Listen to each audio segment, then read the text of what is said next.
Assalamualaikum. I am Muhammad Rais Ibrahim. I am the first reporter for the Chapter 11, Back to Calamba. Rizal was a true Filipino, ika nga. Si Dr. Rosa Rizal ay pumunta ng ibang bansa para mag-aral at para magamot ang kanyang ina. Si Rizal ay nagtagal ng 5 taon sa ibang bansa at marami siyang na-experience, natutunan at nakilalang iba't ibang tao sa ibang bansa. Subalit, nanatili pa rin siyang totoong Pilipino. Si Rizal ay umuwi noong August 1887 sa Pilipinas. And tinuloy niya yung pag-practice niya ng medicine sa Calamba and naging successful yung paggamot niya sa kanyang ina. Subalit, yung mga kanyang kalaban ay naging malapit sa kanya at doon na nagsimula yung kanyang mga madugong paglalakbay. Decision to return home. After the publication of the Noli Me Tangere at yung ingay na naidulit nito sa mga anti-Pilipino, binalaan ni Pasiano at saka ni Silvestre Ubaldo at ni Chengoy o si Jose M. Cecilio, si Rizal, na wag siyang umuwi sa Calamba o sa Pilipinas. Subalit hindi nakinig si Rizal dahil may 4 na reason siya kung bakit niya gustong umuwi. Pang-una is gusto niyang gamutin yung mata ng kanyang ina. Pangalawa is to serve his people. Pangatlo is gusto niyang malaman kung ano yung naidulot ng Noli Me Tangere sa mga Pilipino at sa mga Spaniards. Pang-apat is gusto niyang alamin kung bakit nanatiling tahimik si Leonor. Sa Geneva noong June 19, 1887, sumulat si Rizal kay Blumentritt. Ang laman ng sulat na iyon ay hindi niya daw matatanggap ang kanyang payo dahil namimiss na niya yung kanyang pamilya. Gusto niya makapiling ang pamilya niya sa Pilipinas. And until now daw ay hindi daw siya naging Europeanized, hindi kagaya ng mga Pilipino sa Madrid. Sa Rome naman, noong June 29, 1887, si Rizal ay sumulat sa kanyang ama na sa pagbabalik niya sa Pilipinas. Nakasulat doon sa letter na yun is sa August 15 to 30 ay makikita na tayo.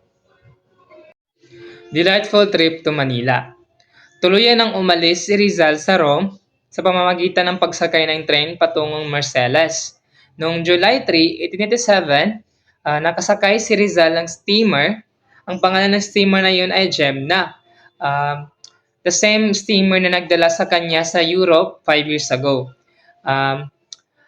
May nakasakay na 50 katao or pasahero, which is may 4 na Englishmen doon, 2 Germans, 3 Chinese, 2 Japanese, and many Frenchmen. The steamer was en route to the Orient via Suez Canal. Pangalawang beses nang nakita ni Rizal yung historic canal na yon. Yung first time is nung pagsakay niya sa Europe from Manila in 1882.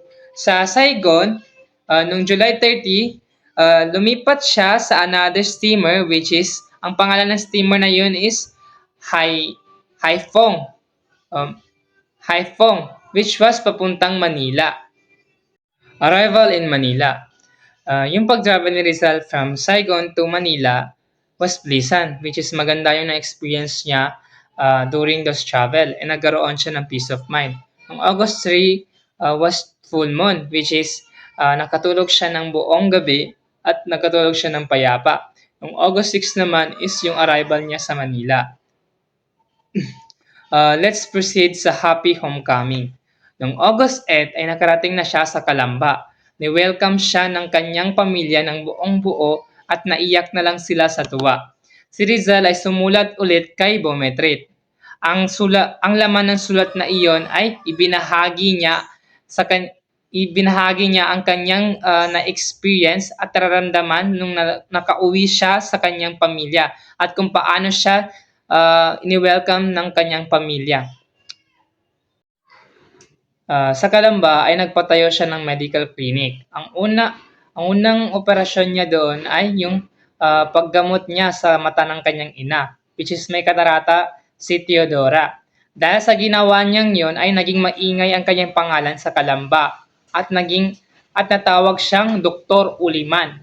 Uh, uh, Dahil sa paggamot niya ay nakaipon siya ng $900 as a physician.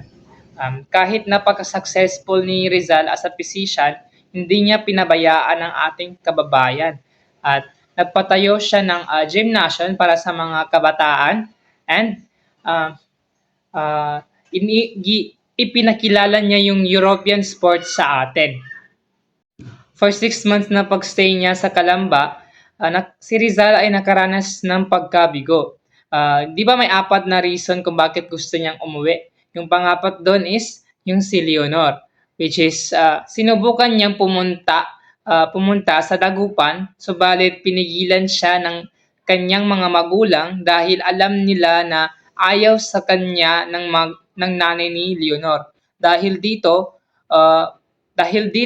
nabigo ang kanilang pagmamahalan. Storm over Noli.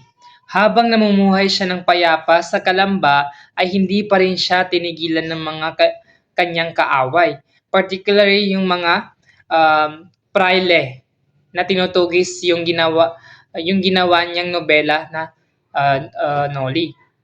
Isang araw, nakatanggap siya ng sulat mula kay Governor General Emilio Terrero na pumunta siya sa Malacanang dahil may nagsabi sa kanya na ang laman ng Noli ay kontra sa pamahalaan at simbahan.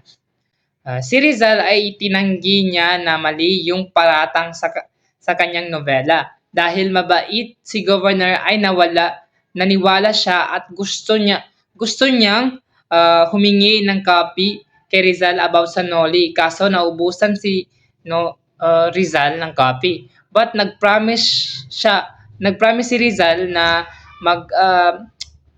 mag-secure siya ng copy kay Governor General. Si Rizal ay bumisita sa Jesuit Father, which is para humingi siya ng copy ng Noli. Kaso tinanggihan siya nito. Yung mga professor niya na sila Father Francisco Sanchez, Father Jose Veg, and Father Federico Faura, nung nakita nila si Rizal ay ang saya nila at dahil dito ay nag-usap-usap sila about sa ginawa niyang novela na Noli. At si Father Faura ay nagbigay ng kanyang opinion na ang sabi niya dito ay lahat ng nakasulat sa Noli ay tama, kaso posibleng mapupugutan ka ng ulo. Si Rizal ay nakahanap din ng copy ng Noli at ibinigay niya ito kay Governor General Terrero. Si Governor General Terrero ay nagbigay ng bodyguard para kay Jose Rizal kasi alam niya na mapapahamak si Rizal sa ginawa niyang Noli. Si Don Jose Taviel de Andrade, which is he was a Spanish lieutenant and he came from a noble family. And matalino din siya kagaya ni Rizal.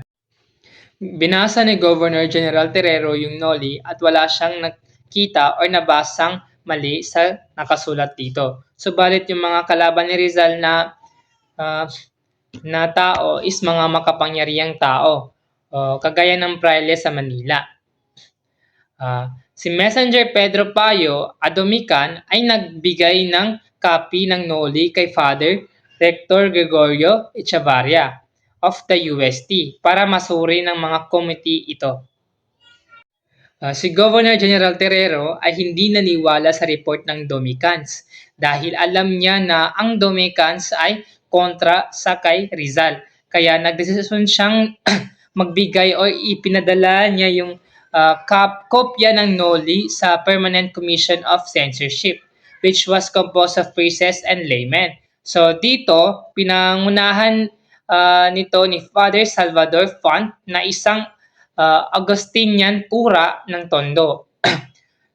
So dito ay nilabas niya ang Noli daw ay naglalaman ng pangkontra sa pamahalaan at sa simbahan. So sinabi niya dito na ang Noli daw ay isa sa nobela na pangkontra sa simbahan.